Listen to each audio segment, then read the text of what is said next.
en el capítulo 3, 1 Timoteo. De manera especial en este momento quiero leer el versículo número 15. El apóstol está dando instrucciones específicas a Timoteo, pero esas instrucciones son por consecuencia también para cada uno de nosotros. Y dice que la razón por la cual se están enviando esas instrucciones es para que sepamos cómo debemos conducirnos en la familia de Dios, que es la iglesia del Dios viviente, columna y baluarte, fundamento y sostén de la verdad.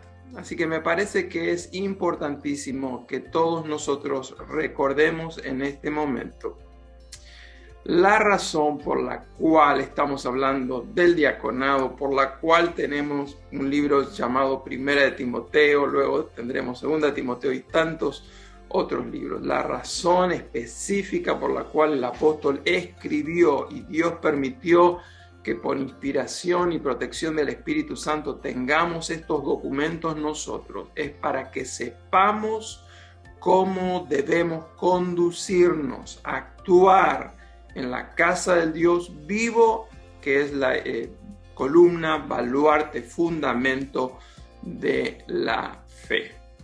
Se describe a la iglesia como la casa de Dios, como la familia de Dios, como el cuerpo de Cristo, como columna de la verdad, como baluarte de la verdad.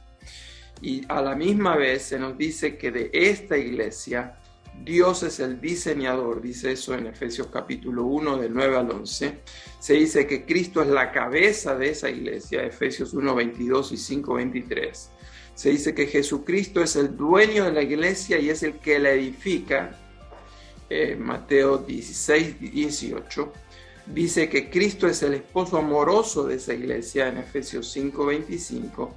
Se nos dice también que Él es el redentor de la iglesia y por último decimos en Efesios 5:26 que Cristo es el santificador de la iglesia. O sea, el tema de la iglesia es tan importante a lo largo de todo el Nuevo Testamento, pero específicamente por la cual se está escribiendo este tema del diaconado y los relacionados en el capítulo 3 de 1 de Timoteo era para que Timoteo sepa cómo debía conducirse. La verdad es que ustedes y yo tenemos bastante experiencia y pareciera ser que hay muchas iglesias que ignoran por completo lo que Pablo enseñó, por lo tanto no quieren conducirse conforme a los mandamientos de la palabra de Dios. El tema es que la iglesia es de Dios y Dios está vivo. Por lo tanto, no podemos nosotros hacer lo que se nos da la gana con la iglesia. Si la iglesia es de Dios, debemos regirnos por los parámetros que Dios dejó instituidos con tanta claridad. Es más, el mismo apóstol Pablo en 1 Corintios 3:11 dejó bien claro que nadie puede poner otro fundamento del que ya está puesto, el cual es Jesucristo. Y al hablar de esto, podemos decir entonces que el estilo de un culto puede cambiar por cuestiones litúrgicas. Hay denominaciones con liturgias más tradicionales, otras más contemporáneas. Puede cambiar quizás el estilo de culto por la cuestión de cultura. No es lo mismo una congregación en África que en Latinoamérica, que en Europa. Puede cambiar el estilo del culto por las épocas. Los cultos no eran igual en el primer siglo, en el quinto siglo, en el 10º siglo o en el siglo XXI. Así que el estilo del culto puede cambiar, pero lo que no puede cambiar, quedó bien claro, dicho por Jesús, dicho por el apóstol, es el fundamento de la iglesia, porque el fundamento es Jesucristo.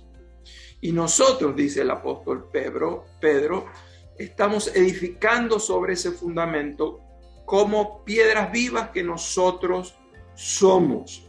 Pero el fundamento, la piedra angular, de acuerdo a Efesios 2:20, las piedras vivas, de acuerdo a 1 Pedro 2:5, esas piedras vivas van puestas sobre la piedra angular, el fundamento que es Jesucristo, y el Cristo sobre el cual edificamos es un Cristo resucitado. Ahora, como nosotros tenemos que edificar, se nos dice en 1 Corintios 3:10, que cada uno de nosotros somos responsables de ver cómo estamos edificando. Y la Biblia es muy clara que la manera en que nosotros edificamos la iglesia es a través de nuestro servicio. Por lo tanto, tenemos que ser bien cuidadosos en cómo nosotros brindamos, ejercemos este servicio a Dios. En 1 Corintios capítulo 3, verso 12, se nos dice que es en el tribunal de Cristo, en el cual se va a poner en evidencia si nosotros edificamos con materiales buenos o con materiales que no valían la pena. Madera, heno, hojarasca o paja, o materiales preciosos como oro, plata o piedras preciosas. Así que, qué privilegio nosotros tenemos de ser la iglesia del Dios vivo y de contar con los mejores materiales para edificar esa iglesia sobre el fundamento que es Cristo, sabiendo que estamos edificando no nuestra iglesia, sino la iglesia del Señor Jesús. Así que ahora yo quisiera que pasemos a otro tema que es sumamente importante. Si ustedes están siguiendo el bosquejo que se les envió en formato de PDF, van a ver que primero estaba el repaso, así que fue obviamente muy breve, hablar de la iglesia del Dios vivo.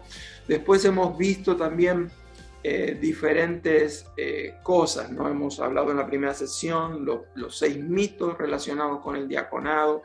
Después la clase anterior, que no la voy a repetir porque ustedes la tienen en el link que el pastor les envió hoy.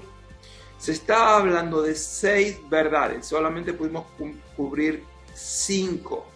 Y la primera verdad es que la iglesia está evangelizando. Segunda verdad es que como consecuencia de esa evangelización la iglesia crece.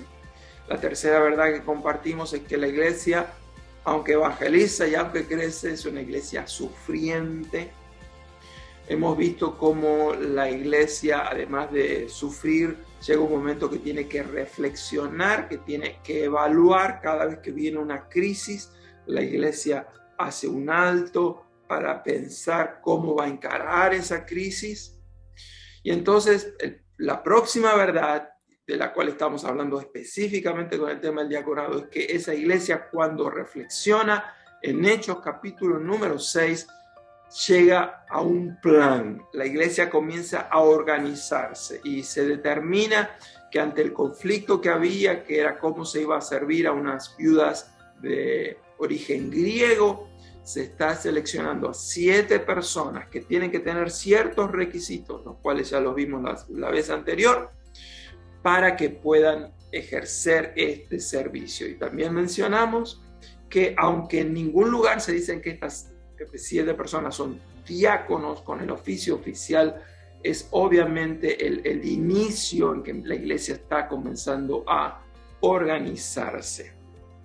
Ahora, en esto de que la iglesia se organiza, hemos visto que había 2 oficios. Hemos visto el oficio de anciano, que está en la primera parte del capítulo 3 de 1 Timoteo. Hemos visto parte del tema del diaconado, que es la segunda parte del capítulo 3 a partir del verso número 8. Y hay 3 elementos importantísimos en cuanto a este diaconado. Hemos visto en primer lugar cuáles eran los requisitos y sumamos los requisitos de Hechos capítulo 6 con los de 1 Timoteo capítulo número 3. De nuevo, recuerden, todo esto está grabado en el link que se les envió hoy en el grupo de WhatsApp. Además de los requisitos, hemos visto cuáles son las responsabilidades, cuál es la tarea específica para la cual nombramos diáconos. Así que hoy en la clase tenemos que ver y cubrir el tema de cuáles son las recompensas para el diaconado, las recompensas para el diaconado.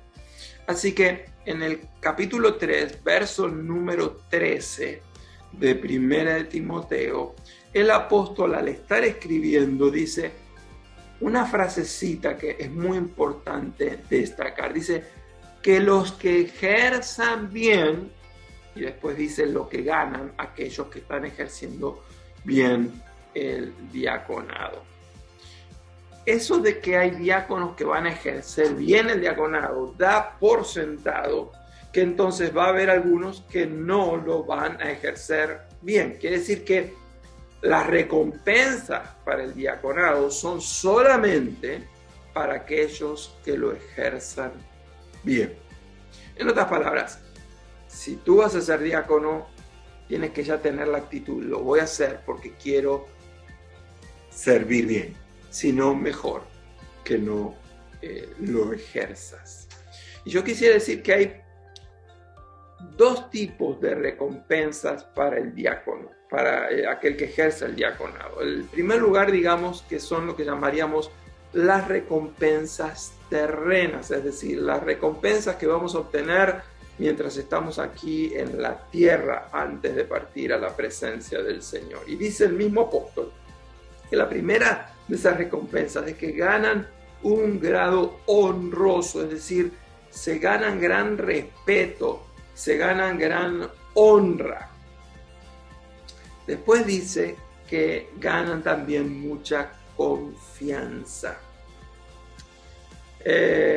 Honra, respeto, confianza. Esas son algunas de las recompensas que tendrá aquel que ejerza el diaconado con fidelidad. El Señor Jesucristo dijo algo que solamente lo tenemos registrado por Lucas, pero no en su evangelio, sino en el libro de Hechos de los Apóstoles. Dijo el Señor Jesucristo que es mucho mejor dar que recibir. Eso lo dice Hechos 20:35. Si transferimos ese concepto que es mejor dar que recibir al concepto del diaconado y del servicio, diríamos que es mejor servir que ser servido. Y Jesucristo nos dio su propio ejemplo. Él no vino para ser servido, sino para servir. Y hay un ejemplo que me parece que es preciosísimo sobre esta recompensa terrena por haber ejercido bien el diaconado. Está en Romanos capítulo número 16, versos 1 y 2. Y Pablo le está escribiendo a la iglesia en Roma diciendo lo siguiente: les recomiendo a nuestra hermana Febe, diaconisa de la iglesia en Cencrea, para que la reciban en el Señor de una manera digna de los santos y que la ayuden en cualquier asunto en que ella necesite de ustedes, porque ella también ha ayudado a muchos y aún a mí mismo. ¿Se acuerdan que en 1 Timoteo 3:13 decía que los que ejerzan bien el diaconado reciben respeto, honra, honor y ganan mucha confianza? Bueno, ahí tenemos la evidencia. Febe era honrada, respetada, se le confiaba grandemente. Y Pablo dice que está escribiendo esta recomendación porque ella lo ejerció bien el diaconado. Es decir, ella había ayudado a muchos y Pablo dice, no solamente que ayudó a muchos, a otros, también me ayudó aún a mí mismo. Es decir, se ganó mi respeto, se ganó mi confianza. Pero ahora está diciendo, yo quiero que ustedes la reciban y ustedes la ayuden. Es decir, la recompensa que ella tenía era que tenía tan hermoso testimonio que ahora está siendo recibida por otros hermanos en Roma, esta recomendación que da el apóstol. Ahora, yo quisiera usar ese ejemplo, esa ilustración en nuestra situación de hoy en día. Supongamos que hay alguien que está deseando pastorear una iglesia. Yo no sé cuántos de ustedes saben cómo son los sistemas para elegir y llamar a un pastor, pero una de las cosas que muchas veces las iglesias cuando están buscando pastor piden no solamente el resumen, el currículum vitae, sino que piden referencias. ¿Quién está recomendando a esta persona? Así que imagínense que este pastor está aplicando para una iglesia y pone referencia número 1, fulanito, referencia número 2, fulanito, y referencia número 3, el apóstol Pablo. Y nosotros como iglesia estamos recibiendo ese resumen y dice, ¿what? ¿Qué? ¿Quién está recomendando? Nada más ni nada menos que el apóstol Pablo. ¡Ja! Qué tremendo la estima, la honra que reciben los diáconos que ejercen bien. Así como a Febe estaba siendo recomendada. Imagínense ustedes quieren ser diáconos y les preguntan en la iglesia ahí, a ver, ¿quién lo va a recomendar a usted? ¿Lo recomendaría el jefe suyo en su trabajo? Sí, me recomendaría. ¿Y su esposa? ¿O su esposo lo recomendaría? Sí. Pero mire, me está recomendando el apóstol Pablo. Bueno, eso es lo que hizo Febe, pero no es que ella buscó la recomendación de Pablo. Ella ni sabía que Pablo la iba a recomendar. Pero ella hizo el gran trabajo y, como decía Pablo, se ganó esa recompensa. Ahora, cuando estamos hablando de ese tipo de recompensas, hay otro elemento muy interesante y son palabras del Señor Jesús. En el capítulo 20-26 dice el Señor Jesucristo en el Evangelio según San Mateo, el que quiere ser grande entre ustedes será vuestro servidor. Es muy interesante que el Señor no está criticando al que quiera ser grande, así como Pablo tampoco criticaba el que quiere ser pastor, obispo, líder en la iglesia, dice que es una buena obra. Jesucristo dijo, el que quiera ser grande, no lo critica eso, sino que nos da el camino hacia la grandeza. Dice que el camino hacia la grandeza en la vida cristiana es que seamos siervos. Qué hermosa estrategia que nos da el Señor para llegar a tener la recompensa de llegar a ser grandes en el reino de los cielos. Pero dijimos que hay otro tipo de recompensas. No solamente están las recompensas terrenas para los que ejercen el diaconado bien, las más lindas son las recompensas celestiales. Probablemente Mateo 25 es un capítulo clave para hablar de recompensas celestiales. En la primera parte de Mateo 25 se nos está hablando de la parábola de las 10 vírgenes, una de nuestras parábolas favoritas. Pero después viene la parábola de los talentos y dice que el Señor tenía que hacer un gran viaje, tenía muchas posesiones y llama a 3 de sus siervos y dice que a uno le da 5 talentos, 2 talentos, 1 talento. Otras versiones dice que al de 5 talentos realmente lo que le estaba dando era 5.000 monedas preciosas. Entonces estábamos hablando de una cantidad que supera todos los bienes que ustedes tienen, que yo tengo. O sea, le estaba dando mucho. 5.000 monedas, 2.000 monedas, 1.000 monedas de material precioso. Y se va y cuando vuelve les pide cuenta de esa mayordomía. ¿Qué hicieron con lo que les di? Y entonces el que había recibido 5.000 dice, bueno, estuve trabajando, negocié, aquí tienes 5.000 más. O sea que me diste 5, te doy 10. Al segundo me diste 2, te doy 4. Al tercero, no, mira, yo sabía que tú, que esto, que el otro, así que lo escondí y ahí me diste 1.000 monedas, aquí las tienes, aquí tienes tu talento. 2 veces Jesucristo habló de la recompensa que tendrán los siervos fieles, los que ejerzan bien el servicio. Y una vez, para el siervo malo, también le avisó lo que a él le corresponde. A los siervos fieles, dice que se les dijo en el verso 21 y en el 23, dice, bien, buen siervo y fiel. En lo poco has sido fiel, sobre mucho te pondré, entra en el gozo de tu Señor. Y yo lo escribí con otras palabras y lo escribí así.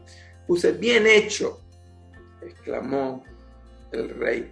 Eres un buen siervo, has sido fiel en lo poco que te confié, así que como recompensa te pondré sobre mucho más. Hay recompensas terrenales, pero las mejores son las eternas. Bien, buen siervo y fiel. En lo poco me fuiste fiel, te pondré sobre mucho, mucho más.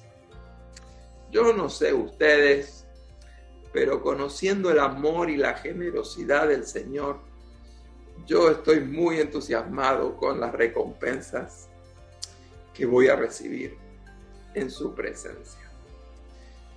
Pero déjenme serles bien honesto, las recompensas aquí terrenas son preciosas.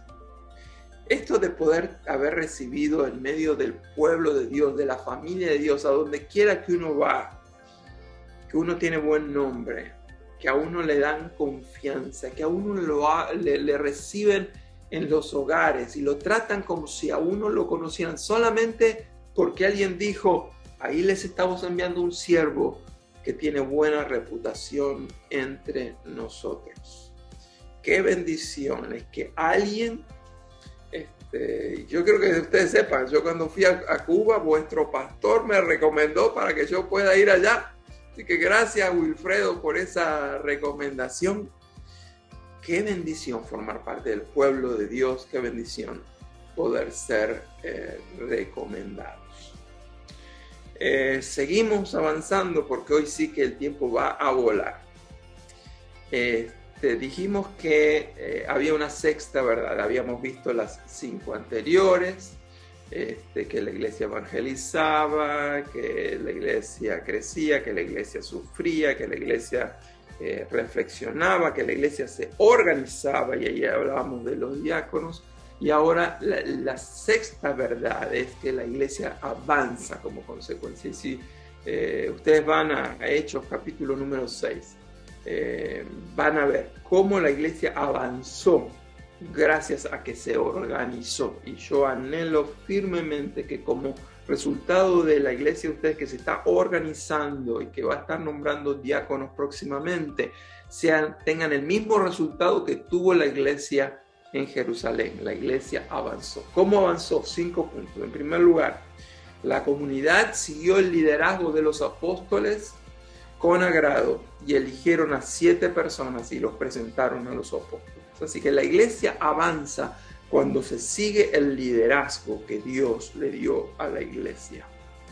Segundo lugar, la iglesia avanzó porque los apóstoles oraron por estas 7 personas y les impusieron las manos. Y yo sé que cuando la iglesia llegue a este acuerdo de hacer este nombramiento en el diaconado, van a hacer ustedes lo mismo, van a estar orando y van a imponer las manos sobre los que ejerzan este diaconado, a fin de que lo ejerzan dignamente, que lo ejerzan bien.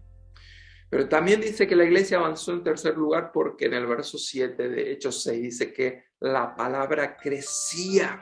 Es decir, la influencia que estaba teniendo la palabra de Dios se iba expandiendo, extendiendo más y más. Y siguen leyendo el libro de los Hechos de los Apóstoles y ven cómo crece y se extiende a Antioquía y otras ciudades también. En cuarto lugar dice Hechos 6:7 que el número de los discípulos se multiplicaba grandemente. La iglesia avanza porque los discípulos no solamente se suman, ahora se están multiplicando. Y en quinto lugar dice que aún muchos líderes religiosos obedecían a la fe. La iglesia, cuando se organiza conforme a los principios divinos, crece y avanza. Ahora yo quisiera pasar algunos minutos hablando sobre el tema de algunas preguntas que surgieron. Y si ustedes recordarán, en el primer día surgieron por lo menos 2 preguntas que yo quisiera que consideremos en esta noche. La primera de las preguntas que surgió, que me pareció que era una pregunta brillante, muy bien pensada. La pregunta decía, si todos somos siervos, ¿cuál es la diferencia entre servir como siervos, como creyentes, como discípulos, y el servicio que prestan los siervos que son llamados, invitados, convocados a ser diáconos? Extraordinaria pregunta. Y la primera parte es obvia, todos somos siervos, es absoluto. En la Biblia se habla del servicio de los apóstoles, o sea que aún los mismos apóstoles eran siervos. Se habla muchas veces, la palabra que se usa es servicio, pero muchas veces se usa la palabra el ministerio, pero ustedes tienen que recordar que servir y ministrar son exactamente la misma cosa. Se hablaba del mismo Timoteo, que era siervo de Jesucristo. Se habla de Apolo, de Epafras, de Tíquico. Todos ellos eran siervos. Pero también se dice que todos nosotros somos siervos. Es más, cuando el apóstol está hablando de que el Señor instituyó apóstoles, profetas, pastores, maestros, evangelistas, es para equipar a los santos, para perfeccionar a los santos, para capacitar a los santos. Y dice, para la obra ¿de qué? Del ministerio. Es decir, que todos nosotros tenemos una tarea, un servicio que realizar. Por lo tanto, todo esto refuerza la validez de la pregunta. Si todos nosotros somos creyentes, si todos nosotros somos diáconos, diáconos en el sentido de que estamos sirviendo, ¿cuál es la diferencia entre servir y tener el oficio oficial de que soy diácono de una congregación? Así que paso a tratar de comenzar a responder esta pregunta. Es verdad que cada persona debe servir en el cuerpo de Cristo, más allá de que tenga el oficio o no de ser diácono o no. Es más, la cabeza del cuerpo, que es Cristo, él también ejerció un diaconado, es decir, ofreció un tremendo ministerio y su servicio lo llevó a la muerte y muerte de cruz. Entonces yo lo que quisiera diferenciar es que todos estamos ejerciendo un servicio general al cuerpo de Cristo, pero que los diáconos son los que están ejerciendo un servicio específico, nombrados por la iglesia, reconocidos por la iglesia, aprobados por la congregación local. Es decir, todos tenemos un servicio general, los diáconos tienen un servicio específico. Y entonces yo quisiera dar dos ejemplos y leer por lo menos un pasaje bíblico mientras continúo respondiendo esta pregunta. El pasaje bíblico que me parece que es muy importante es 1 Corintios 14:40. Allí el apóstol Pablo, al estar hablando de cómo debemos hacer las cosas en la iglesia, dice que todo debe ser hecho como, dice, en primer lugar, con decencia y en segundo lugar, con orden. Así que cuando usted está evaluando cómo están funcionando las cosas en una iglesia o en nuestra iglesia, siempre recuerde estas dos cosas. Uno de los parámetros es que tiene que ser algo decente. Lamentablemente en muchas iglesias estamos viendo escándalos, así que ya sabemos que eso no es conforme al plan de Dios para la iglesia, porque Dios dice que en la iglesia debe hacerse las cosas decentemente.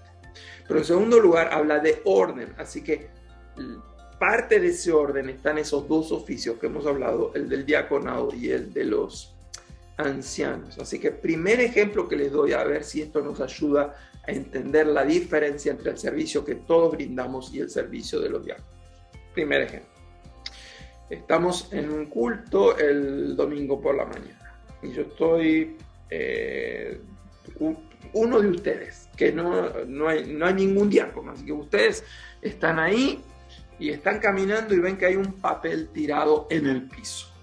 Y en ese momento usted, ante el papel que está fuera del lugar porque debería estar en un tacho de basura, usted piensa para sí mismo, bueno, llamo a un diácono para que venga a buscar el papel basura y lo tire, o lo recojo yo.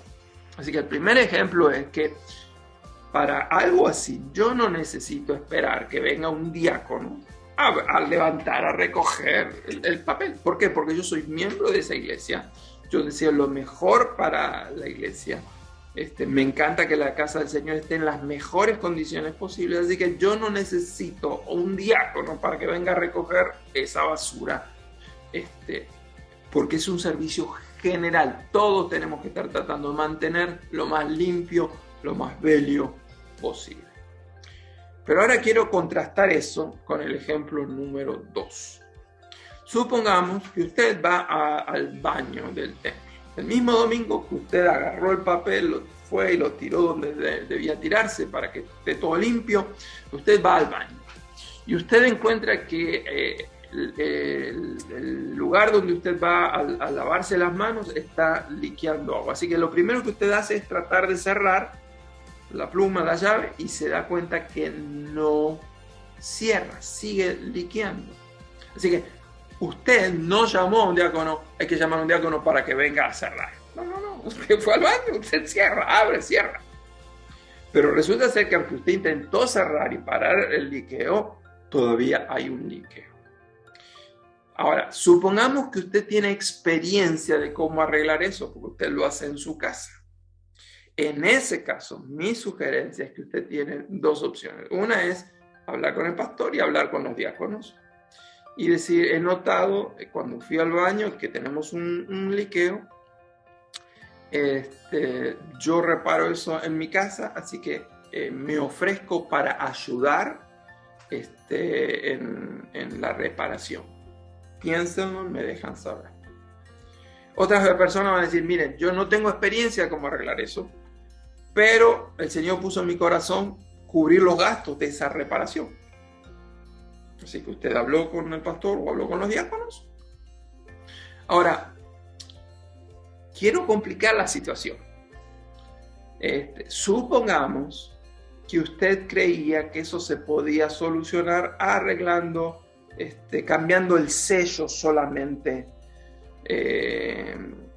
y ya se iba a poder parar esa pérdida de agua. Pero supongamos que los diáconos se reúnen y dicen, bueno, esta es la cuarta vez en este año que tenemos el mismo problema con ese lavadero. Me parece, dice uno, que ya en vez de seguir cambiando el sellito, es hora de cambiemos la pieza completa. Pero usted que vio el problema, decían, no, con el sellito y con 5 pesitos. Y los hermanos diáconos dicen, no, tendremos que gastar 60 pesos, $60, vamos a reparar todo esto para que ya no tengamos que cada 2 o 3 meses venir a reparar esto. Nota la diferencia. Para agarrar la basura, usted no necesita un diácono, usted va y hace lo que tiene que hacer. Para una reparación en el templo, ya hay hermanos que han sido nominados específicamente para estar administrando este tipo de cosas. Y la razón por la cual quise complicar la cuestión es lo siguiente. Usted quizás quería arreglarlo, cambiar nada más que el sello. Los diáconos pensaron que era una mejor opción la otra. Ahí está el potencial de que surja un conflicto. Usted opinó esto, los diáconos opinaron otra cosa. Hermano, hermana, usted vio el problema, usted lo comunicó, usted se queda en paz, usted hizo lo que tenía que hacer, y los hermanos que tienen la responsabilidad, que han sido invitados a ser diáconos, se ha orado por ellos, se ha impuesto las manos sobre ellos, lo que ellos decidan, usted, su tarea es apoyar el ministerio de ellos, no estar dejando que el enemigo le distraiga por cosas menores que muchas veces hacen que el movimiento de evangelismo y de crecimiento de la iglesia se frene por estos roces internos. ¿Se entiende la diferencia entonces ahora un poquitito mejor del ministerio general donde todos servimos? Pero hay un grupo de hermanos que van a ejercer el diaconado con ciertas responsabilidades específicas. Y para concluir este punto, yo creo que cuando surgen estos temitas, yo quería hacer la reparación simple, los diáconos consideran que hay que hacer una reparación un poco más completa. Todos debemos recordar lo que dice Efesios capítulo 4 versos 1 al 3. Dice que siempre tenemos que estar solícitos en guardar la unidad del Espíritu en el vínculo de la paz. Siempre con la mejor disposición a guardar la unidad. Yo les puedo asegurar que el pastor Wilfredo, yo, el pastor Miguel, podríamos escribir un libro sobre las causas más estúpidas por las cuales se han dividido las iglesias. Yo conozco divisiones porque no estaban de acuerdo con el color en que estaban pintando una clase de escuela dominical. No se pusieron de acuerdo, hay que dividirnos. No, por favor, los principios de la palabra están bien claros. Solícitos, la mejor predisposición siempre guardar la unidad del Espíritu. Así que espero que este comentario sobre el ministerio que todos realizamos, del servicio general y el ministerio específico que van a estar desarrollando los diáconos, haya traído un poquito de luz. Pero me parece que hay otra pregunta que también es de mucha validez, y es acerca, ¿debería una iglesia nombrar, además de diáconos varones, nombrar diaconisas? ¿Puede una mujer llegar a ejercer el diaconado? Y yo quiero dejar bien en claro aquí, nosotros esto no lo hemos hablado con el pastor Wilfredo, así que la última palabra en este tema, él es el pastor de la iglesia, así que por favor, él es el que tiene la última palabra y la anteúltima también. Pero déjenme compartir algún concepto básico que yo encuentro en cuanto a esto. Primero, quiero que sepan que históricamente las iglesias están divididas al respecto. Históricamente hay iglesias que dicen, sí, las mujeres pueden ser diaconisas. Históricamente hay iglesias que dicen, no, las mujeres no pueden ser diaconisas. O sea que aún al día de hoy es un tema que hay ciertas discrepancias, como en otros temas de la Biblia. Este obviamente no es el único tema en el cual las iglesias no se ponen completamente de acuerdo. Así que para poder responder, en vez de responderles yo con lo que se me ocurre a mí, no hay nada mejor que ir a la palabra del Señor. Y hoy habíamos hablado de un ejemplo que estaba en Romanos capítulo 16, así que vamos a volver a usar ese mismo ejemplo ahora para hablar del tema si la mujer puede ejercer el diaconado. Primer punto, decimos que tanto en el Antiguo como en el Nuevo Testamento las mujeres han desarrollado ministerios, servicios extraordinarios al pueblo de Dios. No solamente el Antiguo, no solamente el Nuevo Testamento, los dos testamentos afirman el valor que tiene la mujer como persona y como sierva de Dios. En segundo lugar, dice en Romanos, lo vuelvo a leer, ya lo habíamos leído anteriormente, les recomiendo a nuestra hermana Febe, diaconisa de la iglesia en Cencrea. Algunos creen que realmente lo que está diciendo ahí no era tanto que ella tenía el oficio del diaconado, sino que ella estaba sirviendo en la iglesia. Esa es una interpretación.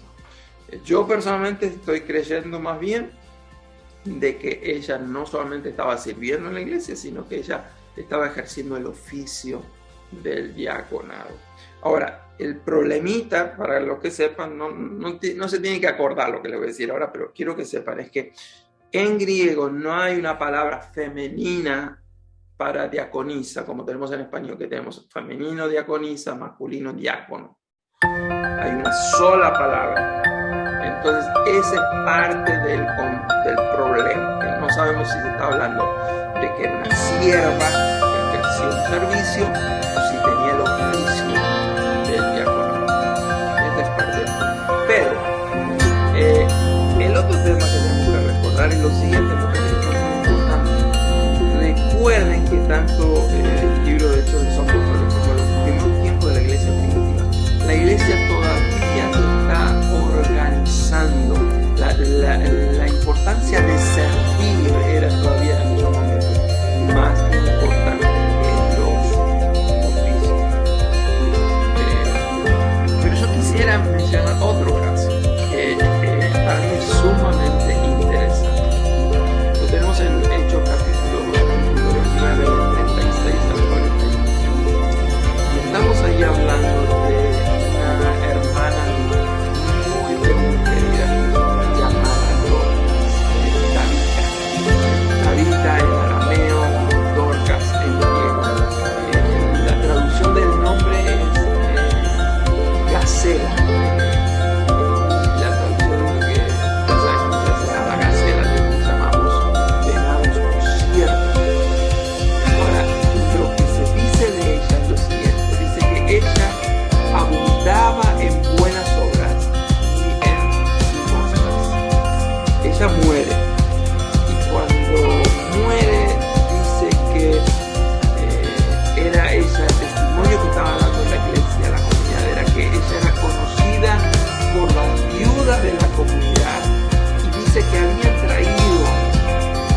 más allá de que sea el oficio, de que ella era diaconisa o que estaba sirviendo, qué hermosa función es de lo que debería ser alguien que hace diaconado, personas que el Espíritu Santo, como decía de David, abundaba de buenas obras. Difícilmente va a tener el mejor de tiene ese requisito característico y abunda en buenas obras. Así que he tratado de cubrir estas dos preguntas. Voy a la parte final y luego entonces si surge alguna otra pregunta, con mucho gusto vamos a tratar de responderla. Así que déjenme entonces ahora buscar esta última parte. En toda la Biblia hay aproximadamente 1600 menciones. ¿Escucharon? No una, no 16, no 160. 1600 menciones del servicio. Qué importante que es. Un siervo es alguien que ejecuta las instrucciones de otra persona, que trabaja para otros, por otros. El servicio es tan importante que se habla que Dios sirve. Miren lo que dice Hebreos 13:6. Podemos decir confiadamente, el Señor es mi ayudador. El Señor me está sirviendo, Él es el que me está ayudando. No temeré lo que puedan hacer los hombres. La grandeza del servicio no solamente la vemos en Dios, la vemos también en Jesucristo, la segunda persona de la Trinidad. Él nos enseñó que la grandeza del liderazgo está precisamente en el servicio, y nada mejor que recordar las enseñanzas de Juan capítulo número 13. En Juan capítulo número 13, él está lavando los pies de los discípulos. Y el lavamiento de pies de Juan 13 difícilmente lo podemos entender nosotros, porque han pasado tantos años, son dos culturas tan diferentes. Así que quisiera mencionar 2 o 3 detalles para que veamos la importancia que tenía ese acto de servicio que hizo Jesús con sus discípulos. Ustedes y yo, en términos generales, tenemos pies saludables, bastante limpios. A veces lo peor es que, bueno, están con un poco de olor por el sudor característico, pero aún para esas cosas nosotros los combatimos, usamos algún talco, que alguna pomada, que algún medicamento. Pero en aquella época no había el tipo de elementos para higienizarse como nos higienizamos nosotros. Los caminos eran polvorientos, no había el tipo de zapatos que usamos nosotros. Piedras, caminos desérticos, hacían que los pies de la persona normal eran llenos de callos, a veces lastimados. Yo no sé si a usted alguna vez le dio alguna repugnancia al ver alguna uña en mal estado, una uña encarnada. Bueno, usted no quiere imaginarse lo que eran aquellos pies de estas personas. Así que cuando llegaban a una casa, el dueño de la casa tenía un sirviente, probablemente uno de los escalafones más bajos de los sirvientes, que tenía que ofrecer este servicio, demostrarle a la gente que eran bienvenidas y querían aliviarles un poquitito el cansancio del viaje. Pero imagínense con esas manos estar tocando ese tipo de pies que en algunos casos estaban tan golpeados, lastimados, olorosos, que en algunos casos era casi repugnante. Pero Jesús hace eso por sus discípulos y especifica, declara que el modelo del liderazgo entre ellos iba a ser el modelo del servicio. Él dijo, ningún siervo es más que su amo, ningún mensajero es más que aquel que lo envió. Ejemplo les estoy dando para que así como yo estoy haciendo con ustedes, ustedes también lo hagan. Y dice, ahora saben que por eso serán bienaventurados. Es decir, el modelo de ser un líder es el modelo de servir. Así que Jesucristo mismo habla de la grandeza del servicio. Pero no solamente en Juan 13, miren en Mateo 20. Dice, el que quiera hacerse grande, versículo ya mencionamos anteriormente, será vuestro servidor. El que quiera ser el primero, será el esclavo de todos ustedes. Hagan como el Hijo del Hombre, que no vino para que les sirvan, sino para servir y dar su vida en rescate por muchos. La grandeza del servicio. Hermanos, ustedes que están considerando llegar a ser diáconos, recuerden, Dios es el ejemplo de ustedes, Él es nuestro ayudador. Jesucristo es el ejemplo, Él no vino para ser servido, Él vino para servir. Y nosotros tenemos el privilegio de poder seguir las pisadas del Maestro, siempre en la luz, cerca de Jesús, seguimos su modelo, el modelo del servicio. Y quisiera despedirme con ustedes con este pensamiento final. El apóstol Pablo en sus cartas habla de por lo menos dos cosas que él no quería que el pueblo de Dios ignorara. Hemos visto lo que decía en 1 Timoteo 3:13, que él no quería que ignoraran cómo conducirnos en la familia de Dios. Pero en 1 Corintios capítulo 12, verso 1, decía él que él no quería que ignoráramos acerca de los dones espirituales. Y quisiera mencionar la relación que hay entre cómo conducirnos y servir en la casa de Dios con esos dones espirituales. La Biblia dice que nosotros somos un cuerpo, pero que tenemos dentro del cuerpo diferentes funciones. Eso lo dice Romanos 12:4. Pero todos pertenecemos al mismo cuerpo, somos miembros los unos de los otros, nos servimos los unos a los otros, pero con diferentes dones. Y dice que cada don debe ser usado, en primer lugar, para la edificación del cuerpo, dice Efesios 4:12, y dice que debe ser usado conforme a la medida de fe que nos fue dada, de acuerdo a Romanos 12:6. Y el punto que quiero destacar ahora es el siguiente.